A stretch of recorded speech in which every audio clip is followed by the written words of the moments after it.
Good evening and welcome back to our show Healthy Life. It's nice to meet you again after the vacation.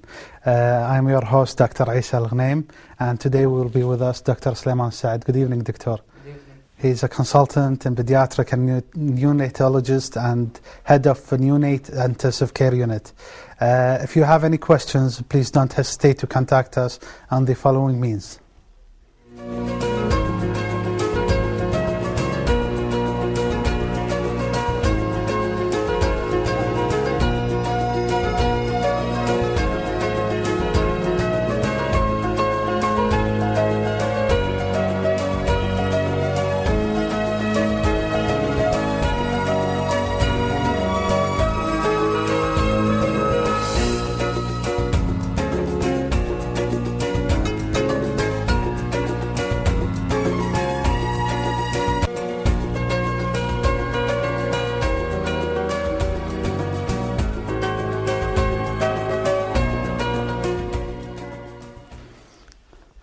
Welcome back. Today we'll be talking about hot topics in pediatrics. So, Doctor, could you introduce yourself, please? My name is Dr. Sulaiman Al Saad. I am a pediatrician to start with, and my interest is to taking care of those small kids. Yes. And in fact, when you give me a phone call just to have the session as of tonight, yeah. it was a good timing. In fact, after the long holidays, yes. and people were so much into outdoors, but unfortunately with the weather changes nowadays, quite a few kids are coming sick nowadays. In fact, if you allow me, I just even came in with my scrub. Yeah, exactly. I didn't have time even to go back home to change, because nowadays most of our kids are small ones. Yeah. And this year we noticed a lot of small kids in the age of 2 to 3 weeks are becoming sick, more frequently than the others. Is it abnormal to have this age to be sick in these days? In fact, what we noticed this year is that we do know that from September till the end of March, it's the time of the weather change and the viruses. And usually the respiratory syncytial virus as a virus, it comes to those age group infants around 3 months, 4 months. What we noticed this year is that those 2 weeks, the newborn ones, kids, start to catch that type of virus. So I'm not sure if is the virus becoming smarter, so that virus left those infants, or it's just the virus being changed around. And do you think that it is something related to diet and mother's diet during pregnancy, or is it by formula milk or breastfeeding? It's a good observation. In fact, we as pediatrician, we observe that there is a great relationship and association, and it's been already documented in the literature that those kids, they never been breastfed.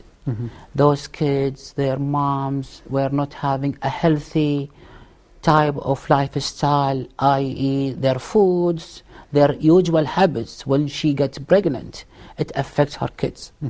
So it's just recently, maybe a couple of months ago, there was a visitor came in Kuwait, and he just highlighted that those moms whom they are not able to eat very well during their initial pregnancies, they are the one who will put their kids, their offspring, at the risk to catch infection. After delivery? After delivery. So I think one of the major risk factor nowadays, if we get, let's say, 100 moms, among those moms, if we have, let's say, 20% breastfeeding, rarely we will have their kids to become sick. And if they get sick, their sickness will resolve in no time. So this is from the, let's say, the organic point of view. But from the psychological point of view, I'm always saying for moms, please, all the literature documenting nowadays that if a breastfed mom stick to her babies to breastfeed him at least for the first 90 days, for 3 months. When they compare the IQ of those kids being breastfed for 3 months to those kids breastfed less than 3 months, their IQ is far better. So if we consider IQ in our generation, we have to advance and promote breastfeeding more than to give them formula fed. And do you think that it is less promoted in Kuwait? Unfortunately, I can say 100% is yes, because although the Ministry of Health has a big department to promote the baby-friendly hospitals and to promote the breastfeeding, but I think to educate future mothers, let's start in the high school.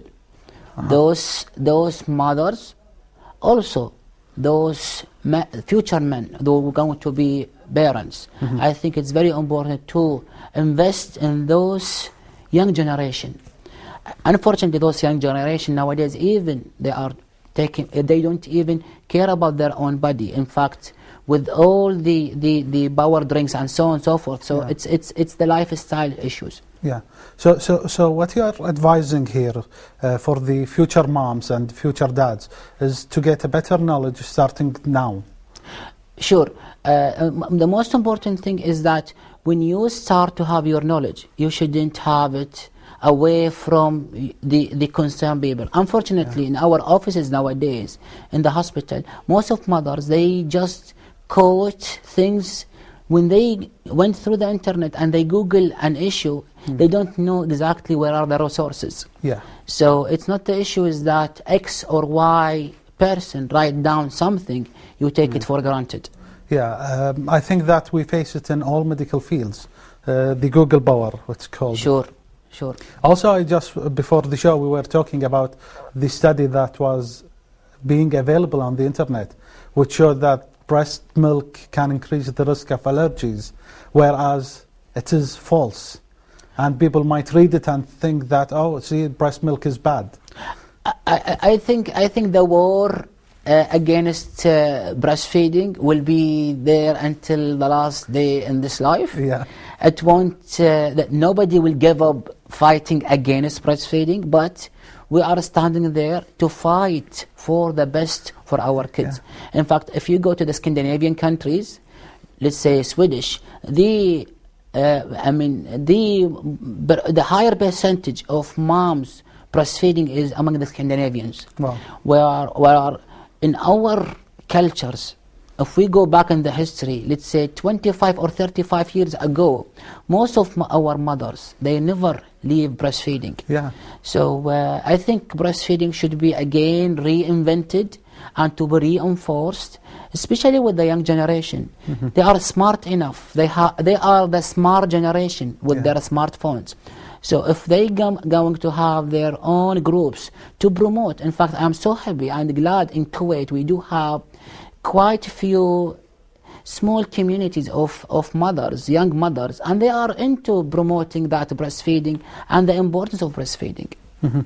So we hope that it will be reinvented again and people will retrust again breastfeeding over formula milk, of course.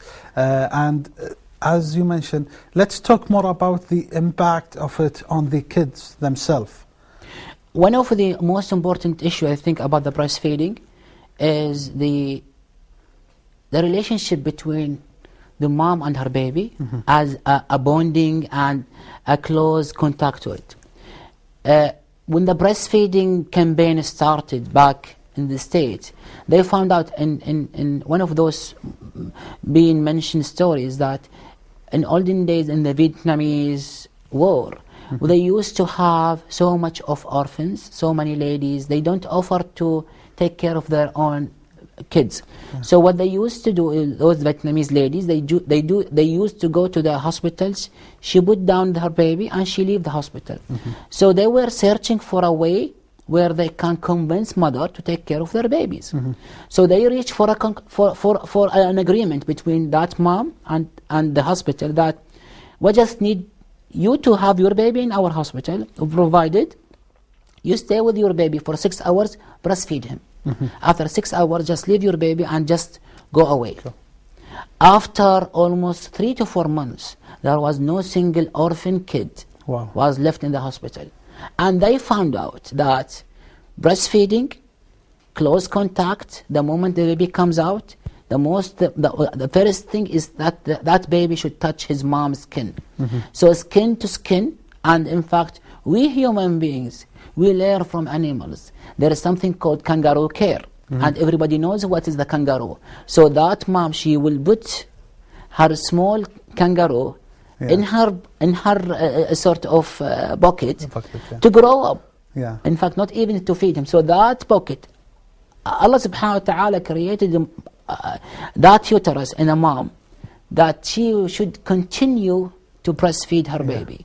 Of course, I don't want those believers in breastfeeding to be disappointed, because there are plenty of moms are unable to breastfeed, and they feel so much disappointed. But I'm trying to tell them that if you can't do it to breastfeed, just ask for somebody to help you with the breastfeeding. And what is the medical benefit for the baby? One of the most medical, we did mention it about the IQ.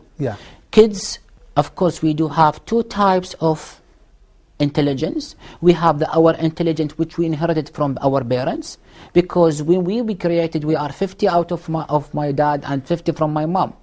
But there is an acquired intelligence. That acquired intelligence is the environment. How much you feed that baby, the type of food, the breastfeeding. There is a very strong relationship between the IQ and the breastfeeding. Those kids, they've been breastfed for almost 90 days compared to kids breastfed less than 90 days, their IQ is far better. Another major impact on the breastfeeding is that the immunity.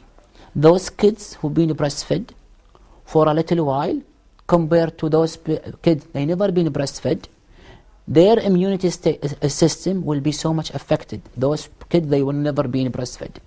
So it's plenty of benefits.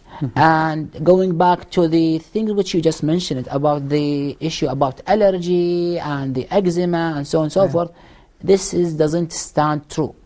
There is no single study so far mentioning that we're going to breastfeed. In fact, allergy and infantile eczema, it has a big element of inheritance. There are families, they are prone for allergens. So there is nothing to do with the breastfeeding. In fact, breastfeeding will protect them not to catch an infection. So it's against that thoughts. That thought. Sorry, but we have a question from our viewer, Khalid. She was asking about, do you think that the mothers of baby who are born premature or have neonate problems, do you think that they need to be prepared ahead of that psychologically and socially as well, or not? I think, again, the education is a culture thing. I'm not waiting for a lady to get pregnant and to inform her about, you may go into preterm delivery.